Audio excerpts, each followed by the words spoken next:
ஊரு கண்ணு உறவு கண்ணு நாய் கண்ணு நதி கண்ணு சூடு கண்ணு நல்ல கண்ணு நல்ல கண்ணு எல்லா கண்ணும் வந்து அப்படியே போயிட்டோம். 15 வருஷத்துக்கு அப்புறம் நாங்கள் வந்து உங்க 2 பேரும் காம்படிஷன் பார்க்க அவ்வளோ எக்ஸைட்டா இருக்கும். யார் கண்ணு வச்சாங்களா தெரியல சார். சுத்தணும் இல்லப்பா, ஒரு சூடத்தை நடுங்கிற வைங்க.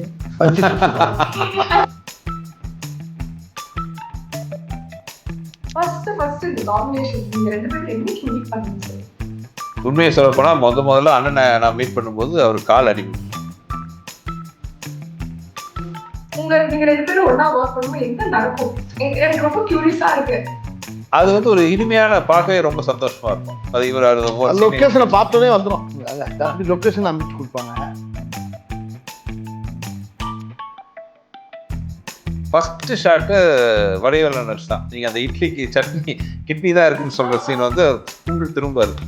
என் பேனரில் வந்து முதல் ஷாட்டு நம்ம சென்டிமெண்ட்டாக சொன்னேன். நான் முருக பக்தர், முருகர் ஃபோட்டோ கும்பிட்டு திரும்புவார். நான் சொன்ன முருகரை பார்த்துட்டு வடிவேல் திரும்புறாரு. என் பேனர் ஆரம்பிச்சுட்டு அது ஆரம்பிச்சு நல்ல நேரம், மோர் தென் 20 years.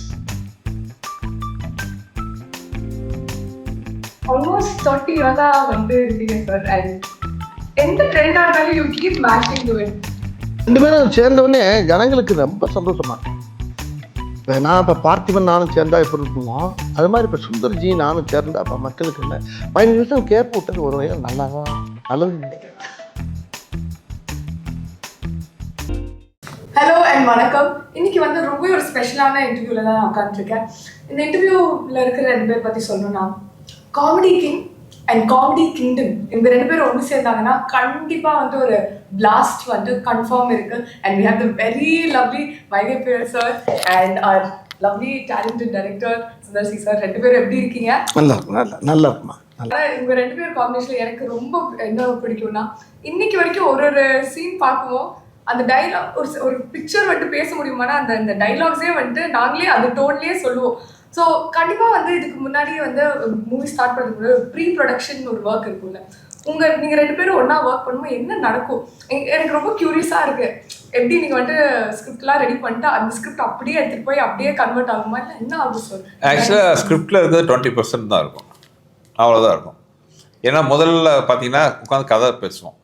நான் அப்புறம் வெங்கட் என் கூட இருக்கார், ரைட்டர் அவர் இருக்கார், கதை பேசுவோம். ஸோ பேசி முடிச்சதுக்கு இது வந்து ரஃப் டிராஃப்ட், அது லைன் ஐடியா இருக்கும். அதுக்கப்புறம் வந்து அதை ஒரு ஐடியா பண்ணிட்டு அப்புறம் வடிவேலனும் அவங்க நம்ம வெங்கட்லாம் மீட் பண்ணுவாங்க. அது அடுத்த வருஷம் வரும். இது வந்து 50% வருமா? ஆமாம். இப்போ 20% 25% 50% ஆகும். மீதி 50% பார்த்தீங்கன்னா கிட்டத்தட்ட எல்லாமே பார்த்தீங்கன்னா ஷூட்டிங்கில் வந்து டெவலப் ஆகும். அது வந்து ஒரு இனிமையான பார்க்கவே ரொம்ப சந்தோஷமா இருக்கும். அது இவர் லொக்கேஷனை பார்த்தோன்னே வந்துடும். அப்படி லொக்கேஷன் அமைச்சு கொடுப்பாங்க. ஆண்டவன் செல்ல எங்களுக்கு அமைஞ்சோடனே 2 பேருமே முருகன் சம்மந்தப்பட்ட விஷயங்களை ரொம்ப வணங்கக்கூடிய ஆளுங்க நாங்கள். அவர் சுந்தரனுங்கிறது அது முருகனுடைய பேர் தான். வடிவேல் அதாவது தெய்வத்தை ரொம்ப அதிகமாக ஆன்மீகத்தில் ஈடுபாடு உள்ளவங்க நாங்கள் 2 பேரும். அந்த மாதிரி சேரும்போது உள்ளே போகிறப்ப ஒரு போன உடனே ஸ்பாட்டுக்கு போனாவே இந்த படத்தில் கூட பார்த்தீங்கன்னா போன உடனே மழை பெய்யும். முதல் நாள் ஷூட்டிங் பண்ணி பல மழை பெய்யும். என்ன மழை பெய்யுது அப்படின்னு பார்த்தா இவர் அண்ணே எல்லா ஷூட்டிங்கும் பெய்யும் இல்லை அதான் இப்போ நிற்கும் பாருங்க. அப்புறம் நிற்கும், மறுபடியும் எடுப்போம், மறுபடியும் பேயும், மறுபடியும் நிற்கும், மறுபடியும் பேயும், மறுபடியும் இந்த கேப்பில் பூரா எடுத்துக்கிட்டே இருப்போம். அதானே உண்மை? ஆமாம் ஆமாம். அந்த மாதிரி லொக்கேஷனே எங்களுக்கு அப்படியே வரும்போது அந்த பூமலை தூவி வசந்தங்கள் வாழ்க அந்த மாதிரி முதல்ல வந்து என்னோட பேனர் அரைக்கிறோம். முதல் நாள் ஷூட்டிங் வந்து கும்பகோணத்தில். அப்போ ஒரு 3 வருஷம் அங்கே மழை இல்லை. நான் ஃபஸ்ட்டு நாள் ஷூட்டிங் என் ஓன் ப்ரொடக்ஷன் கிரி, மழை பெய்யுது கிரி. இப்போ எனக்கு பயங்கர ஷாக். என்னென்னா நாங்களாம் வெளியில் பிளான் பண்ணியிருந்தோம் ஷூட்டிங், வேறு வழி இல்லாமல் என்னடா பண்ணுறது உள்ள அவசரமாக ஷூட் பண்ணோம். ஃபஸ்ட்டு ஷாட்டு வடிவேலன் தான். நீங்கள் அந்த இட்லிக்கு சட்னி கிட்னி தான் இருக்குன்னு சொல்கிற சீன் வந்து கும்பிட்டு திரும்பார். என் பேனரில் வந்து முதல் ஷாட்டு. அப்போ நான் சென்டிமெண்ட்டாக சொன்னேன். நான் முருக பக்தர், முருகர் ஃபோட்டோ கும்பிட்டு திரும்புவார். நான் சொன்னேன் முருகரை பார்த்துட்டு வடிவேல் திரும்புறாரு. என் பேனர் ஆரம்பிச்சிருங்கன்ட்டு அது ஆரம்பிச்சு நல்ல நேரம், மோர் தென் 20 years பேனர் நல்லபடியாக போயிட்டு இருக்கு. அன்னைக்கு லைட் இல்லாமல் எடுத்த சீன் தான் அந்த அக்கா காமெடி. ஒரே ஒரு பல்ப் மட்டும் தான் இருந்துச்சு. அந்த லைட் சோர்ஸ்ல எடுத்தது தான் அந்த ஒரு சீன். லைட்டு வெளியில் வெளிச்சது. ஆமாம். உதாரணத்துக்கு ஒன்று சொல்லவா மலையை பற்றி? உதாரணத்துக்கு சொல்லமா நேற்று கேஸ்ட் ஆடியோ ஃபங்க்ஷன் காலையில் 1 மணி நேரம் மழை. எப்படி மழை நினைச்சு கொட்டி எடுத்துச்சு. ஆடியோ ஃபங்க்ஷனுக்கு வரவேற்குது. ஒரு 1.5 மணி நேரம் 2 நாங்கள் எல்லோரும் பயந்துட்டோம். அன்றைக்கி இன்னும் ஆடியோ ஃபங்க்ஷன் என்ன இப்படி பெய்யுது, சாயங்காலம் வரைக்கும் பெய்யுமா பார்த்தா காலையில் ஒரு மழை அடித்தா அந்த இடமே குழுக்குழுன்னு ஆகி போய் இந்த படத்துடைய தயாரிப்பாளர் ஐயா அவரே சொல்கிறார், இன்றைக்கி மழை பெஞ்சு எல்லோரும் வந்து அவ்வளோ நேற்றெல்லாம் சூடு முந்தானத்து, அந்த சூடெல்லாம் இல்லாமல் அழகா குழுக்குழுன்னு ஊட்டியில் ஆடியோ ஃபங்க்ஷன் நடந்த மாதிரி இருந்துச்சு. ஆனா நான் ஆக்சுவலா ஜென்யூனா யோசிச்சேன், இவ்வளவு நாள் வெயில் போயிட்டே இருக்கேன், டக்குனு ஒரு நாள் மழை பெய்யுது. அது என்னைக்கு பாருங்க, மழை சொன்ன கணக்குல வந்துட்டு எங்கேயோ கரெக்ட் ஆகுது. ஓப்பன் ஸ்டேடியம் வேற, ஓப்பன் ஏரியா, அது ஒரு அரங்கத்துக்கு கூட கிடையாது, ஓப்பன் ஏரியா. ஆனால் மழை காலையில் ஒரு 2 மணி நேரம் பெய்ஞ்சுன்னா அப்போ இந்த படத்துக்கு பெரிய இந்த படத்துடைய அம்சமே வேறு மாதிரி மாறுது. இந்த படம் வந்து எப்படின்னு கேட்டால் ஒரு நல்ல ஸ்கிரிப்டு என்ன செய்யணும்னா அதே நம்மளை தேடி வந்து என்னை வந்து எடுங்கடாகும். அது மாதிரி இந்த கதை அதான் எங்களை தேடி வந்து இந்த படத்தை எங்களை 2 பேரும் சீக்கிரம் உடனே எடுத்து உடனே பண்ண சொல்லிடுச்சு. இது ரொம்ப ஃபாஸ்ட்டாக நடந்த விஷயம் அது. இந்த கதை சும்மா பேசலாம், என்ன உண்மையான சும்மா பேசணும் கட கட கட கட கட கட கடன்னு வேலை முடிஞ்சு டக்கு முடிச்சு. ஆனால் ரிலீஸ் தான் லேட்டு, எங்களுக்கு ஏப்ரலில் பண்ணிக்கணும் தப்புன்னு. ஆனால் படம் ஃபாஸ்ட்டாக முடிஞ்சு வேலையெல்லாம் முடிஞ்சு படம் ரெடி. ஆனால் இப்போ பண்ணுறத விட பேசாமல் ஏப்ரலில் பண்ணிடலாமா அப்படின்னாரு. ஆனால் ரொம்ப நல்லதுண்ணே, பிள்ளைகள்லாம் பார்க்குறதுக்கு நல்லாயிருக்கும், நல்ல லீவ் டைம், அருமையான விஷயம் அப்படின்னா கரெக்டாக அதே மாதிரி வந்து அமைஞ்சு அழகாக அன்றைக்கி உங்கள் பக்கத்தில் உட்காந்து பேட்டி கொடுத்துருக்கோம். சார் அதான் சத்தியமாக சொல்லணும்னா சின்ன வயசுலேருந்து வந்து நாங்கள் வந்து உங்கள் காமெடி சீன்ஸ் பார்த்து என்ஜாய் பண்ணாமல் இருந்ததில்ல. இன்னைக்கு வரைக்குமே அது வந்து எவ்வளோ வாட்டி பார்த்தாலும் திருப்பியும் அதே ஒரு எனர்ஜி, அதே ஒரு வைப் எப்பவுமே இருக்கு. ஸோ கண்டிப்பாக எனக்கு தெரிஞ்ச ஏப்ரலில் ரிலீஸ் பண்ணது ஒரு கிரேட் ஐடியா. ஏன்னா எங்கள் சின்ன ஜென்ரேஷனும் வந்து இதே பார்த்து என்ஜாய் பண்ண மாதிரி நல்ல அருமையான டைம் அது. இது ரொம்ப எல்லாருமே எங்கள் ஃபேமிலியில் கூட சொன்னாங்க, ரொம்ப பசுமையான நேரம், குழந்தை குட்டிகளுக்கெல்லாம் ஒரு வந்து ஒரு திருவிழா மாதிரி. ஆமாம், சம்மருங்கிறது பார்த்தீங்கன்னா ஒரு பக்கம் லீவு, இன்னொரு பக்கம் எல்லா தமிழ்நாடு ஃபுல்லாக மாரியம்மன் கோயில் திருவிழா நடக்கும், எல்லா கோயில் திருவிழா நடக்கும். ஸோ அந்த திருவிழா கொண்டாட்டத்தோட கேங்கஸ் கொண்டாட்டமும் சேர்ந்து சிரிக்கணும் இருக்கும். ஜனங்கள் நல்லா சிரித்து வாழும், சிரிச்சுட்டே இருக்கக்கூடிய அளவுக்கு இந்த படத்தை சுந்தர்ஜி அவர்கள் டைரக்ட் பண்ணியிருக்காரு. படத்தில் அவரும் நடிச்சிருக்காரு. இந்த படத்தில் அவர் ஹீரோவாக நடித்தது எனக்கு, அவர் ஹீரோவாக நடித்து அவர் டைரக்ட் பண்ணனால எங்களுக்கெல்லாம் ரொம்ப சந்தோஷம். ஏன்னா 2 பொறுப்பு 2 ஜாப்பையும் அவர் எடுத்துக்கிட்டார், பிடிச்சிற ஜாப்பையும் எடுத்துக்கிட்டார். ஆமாம், எல்லாம் அவரே வச்சுருக்காரு. வச்சு அடித்து நொறுக்கி கரெக்டாக பிளான் பண்ணி எதாக இருந்தாலும் பிளான் பண்ணி பண்ணணும். நம்ம படத்தில் சொன்னோம் அண்ணே, இதில் சொன்னோமா போக்கிரியா பிளான் பண்ணி பண்ணணும், போக்கிரி தானே போய் அது மாதிரி உண்மையில் அழகாக பிளான் பண்ணி அழகாக வந்து பண்ணி முடிச்சாங்க. பார்த்தேன் நம்ம குழந்தைகளுக்கெல்லாம் ஒரு பெரிய அழகாக கை நிறைய வாய் நிறைய சாக்லேட் கொடுத்த மாதிரி இருக்கும். 2 பேரும் சேர்ந்தவுடனே ஜனங்களுக்கு ரொம்ப சந்தோஷமாக இருக்கேன். இப்போ நான் இப்போ பார்த்திபன் நானும் சேர்ந்தா எப்படி இருக்குமோ அது மாதிரி இப்போ சுந்தர்ஜி நானும் சேர்ந்தா இப்போ மக்களுக்கு என்ன 15 நிமிஷம் கேப் விட்டது ஒரு வகையில் நல்லதுன்னு நினைக்கிறேன். அது ஏன்னு கேளுங்களேன், ஓயாமல் சேர்ந்துக்கிட்டே இருந்தால் கூட போராடிச்சிருக்கோம். இந்த கேப் விட்டு வந்தோடனே நீங்கள் 2 பேரும் சேர்றீங்களா, நீங்கள் 2 பேரும் சேர்ந்தாச்சா, அப்போ ஓகே சூப்பர் அப்படிங்கிறாங்க. அப்போ அந்த பிரிஞ்சு இருந்து மறுபடியும் சேர்றப்ப ஒரு லவ் பார்ட்டியை சேர்றதில்ல, அந்த மாதிரி நாங்கள் 2 பேரும் சேர்ந்தது வந்து ஜனங்கள் அறடா 2 பேரும் ஒன்று சேர்ந்தாகையா பிரமாதமாக இருக்கேன், அது ஒரு சந்தோஷம். அப்போ அதில் நான் சந்தோஷம் இருக்குது, நம்பிக்கையும் இருக்குல்ல, எப்படி நம்மளை சிரிக்க வச்சுருவாங்க என்னென்ன கண்டிப்பாக அப்படிங்கிற எல்லா மக்களுக்கு ஒரு சந்தோஷம். இந்த உங்கள் முகத்தே தெரியுது இந்த சிரிப்பு பாருங்க.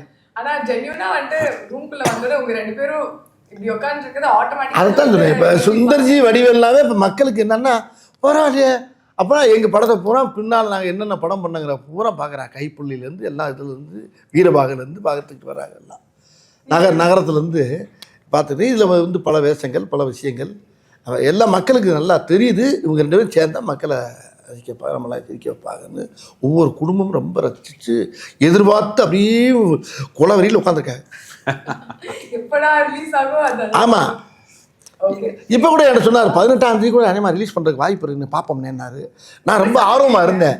அப்புறம் இல்லைண்ணே நம்ம 24 பண்ணிடுறோம்னேன்னாரு. டபக்குன்னு இறங்கிடுச்சு. நேம்ஸ் பற்றி பேசாமல் இருக்க முடியாது. ஒரு வாட்டி உங்கள் காம்பினேஷன் ஒன்று சேரும் ஐகானிக் நேம்ஸ் வந்திருக்கு. ஸோ அந்த தாட் ப்ராசஸ் என்ன சார்? பின்னாடி உட்காந்து பிளான் பண்ணுவீங்களா இல்லை ஆட்டோமேட்டிக்காக? இல்லை, வித்தியாசமாக இருக்கணும்னு பிளான் பண்ணுவோம். அது அண்ணா அவரோட ஐடியாவோட வருவார், உட்காந்து பேசி வந்து. ஏன்னா ஒரு கேரக்டர் சீன்கிறது ரெண்டாவது, ஹியூமர்னு வரும்போது அந்த கேரக்டரோட லுக்கு. இப்போ நீங்கள் கேங்கர்ஸில் பார்த்தீங்கன்னா அந்த லுக்கே பாருங்கள், அவ்வளோ சூப்பராக இருக்கும். அந்த மீசைலேருந்து அந்த ஏர்லேருந்து அந்த போட்டுக்கிற காஸ்டியூம் வரைக்கும் எல்லாமே பார்த்தீங்கன்னா அந்த ஒர்க் பண்ணுவோம். So first impression is the best impression. First இம்ப்ரெஷன்னா ஒன்று லுக்கு, இன்னொன்று பேர். அதுக்கப்புறம் தான் வந்து இது ஒரு கைப்புள்ள, ஒரு வீரபாகு, ஒரு வக்கீல் வெடிமுத்து, அந்த மாதிரி இதில் பிடி மாஸ்டர் சிங்காரம். ஸோ அந்த கேரக்டர் பேர் சொல்லும்போதே பார்த்தீங்கன்னா நமக்கு ஒரு நம்மள அறியாமல் முகத்தில் ஒரு புன்னகை வரணும். அது வடிவேலனோட ஃபிக்ஸ் பண்ணி பார்க்கும்போது ஆட்டோமேட்டிக்காக அந்த நேமோட வேல்யூ இன்னும் அதிகமாகிடும். ஓகே. ஸோ எல்லா மூவிஸ்க்கும் வந்து ஒரு லுக் பயங்கரமாக உட்காந்து கியூரேட் பண்ணுறீங்களா? என்னெல்லாம் யோசிப்பீங்க ஒரு லுக் கியூரேட் பண்ணுறது? பேர் யோசிக்கணும், டைட்டில் யோசிக்கணும், கெட்டப் யோசிக்கணும், என்ன லொக்கேஷன் யோசிக்கணும். எவ்வளோ இருக்குமா அதெல்லாம் சொல்லிட்டு இருந்தால் எவ்வளோ இருக்குண்ணே. இன்னொன்று அது ஒரு சேலஞ்சிங்ல. இவர் வடிவேல்னா அவ்வளோ கேரக்டர் பண்ணியிருக்காரு. அப்போ அதுலேருந்து டிஃப்ரென்ஷியேட் பண்ணணும். ஆமாம், எல்லா இதுலேருந்து வேறு வேறு படங்கள் பண்ணிக்கலாம். இப்போ வந்து போக்கிரி பண்ணியிருப்பேன், அது பண்ணியிருப்பேன், ஆதவன் பண்ணியிருப்பேன், இதெல்லாம் இதுலேருந்து மாறுபட்டு வரும். அது பட் அவருக்குன்னு ஒரு பேட்டர்ன் இருக்குல்ல, அந்த பேட்டர்ன் வந்து சிலிப்பி அகலையேன்னா அது ரொம்ப முக்கியம். அது என்கிட்ட வர்றப்ப மட்டும். ஆமாம், வடிவேலன் வரும்போதே பார்த்தீங்கன்னா அந்த ஒரு கெட்டப். நீ அரண்மனையெல்லாம் வேற மாதிரி இருக்கும், அதெல்லாம் அது வேற ஸ்டைலில் இருக்கும். என்கிட்ட வர்றப்ப மட்டும் சில நடிகர்களுக்கு தான் பார்த்தீங்கன்னா கெட்டப் சூட் ஆகும். நீங்கள் எல்லாருக்கும் கெட்டப் போட்டுலாம் இது பண்ண முடியாது. சில நடிகர்களுக்கு மட்டும்தான் என்ன கெட்டப் போட்டாலும் அது சூட் ஆகும், நல்லாவும் இருக்கும், அழகாகவும் இருக்கும். நான் சொன்னேன் அவங்கள்ட்ட, இதை நான் சொல்கிறத விட அவர் சொல்கிறப்ப அழகாக இருக்கும்.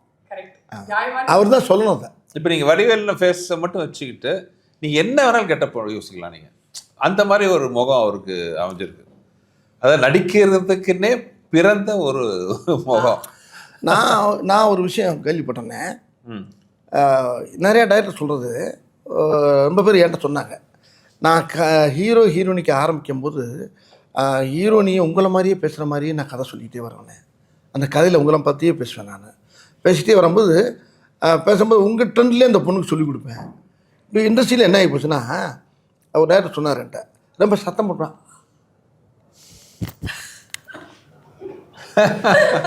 அது வந்து ஷூட்டிங் ஸ்பாட்டில் நடக்கணும் அப்போ. ஆமாம், ரொம்ப கத்தி பேச நேற்று நடந்துச்சு. இந்த படத்தில் ஒரு சீனு, எங்கள் படத்தில் வந்து நேற்று ஃபங்க்ஷன் நடக்குது, ஆடியோ ஃபங்க்ஷனு. அதில் ஒருத்தர் ரொம்ப நேரமாக ஸ்டேஜில் பேச ஆரம்பிச்சிட்டாரு. எங்கள் குரூப்பில் ஒருத்தர், நிறைய க்ரௌடு வேறு, டைம் வேறு ஆகிட்டு இருக்கு. இப்போ அவர் நிறுத்த சொல்லணும். இப்போ கேங்கஸ் படத்துலேயே ஒரு சீன் இருக்குது. ஒரு வடிவேல்னு இன்னொருத்தர் எடுத்துகிட்டு போய் மாட்டிக்கிறாங்க. இப்போ இவர் மார்வெஸ்ட் இருக்காரு, அவன்கிட்ட வந்து பேசாத கட் பண்ணலாம் டைலாக் சொல்லுவார். இப்போ அதை நான் சொல்லிட்டு இருக்கேன் கீழேருந்து. அது வடிவேல் நிறைய நீங்கள் படம் பார்த்து பார்த்தீங்கன்னா பின்னாடி எல்லாருமே இதை பற்றி இப்போ இந்த மாதிரி பேச ஆரம்பிச்சிருவாங்க.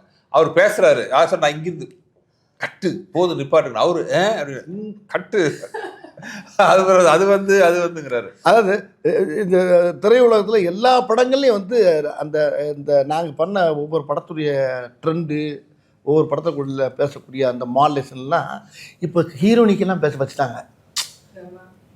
மாப்பு என்ன அப்படின்னு ஹீரோனி கேட்கலாமா? இப்போ ஒரு படம் கூட பார்த்தேன், பார்த்துக்கிட்டு எல்லா இதுலேயும் வர ஆரம்பிச்சிச்சு. இப்போ எல்லா இடத்துலையுமே இந்த சுந்தர்னே என்னுடைய காம்பினேஷன் என்னென்ன பண்ணமோ அது பூராமே வெளியில் எல்லா திரைப்படங்களையும் அங்கங்கே தெளிக்க ஆரம்பிச்சிட்டாங்க.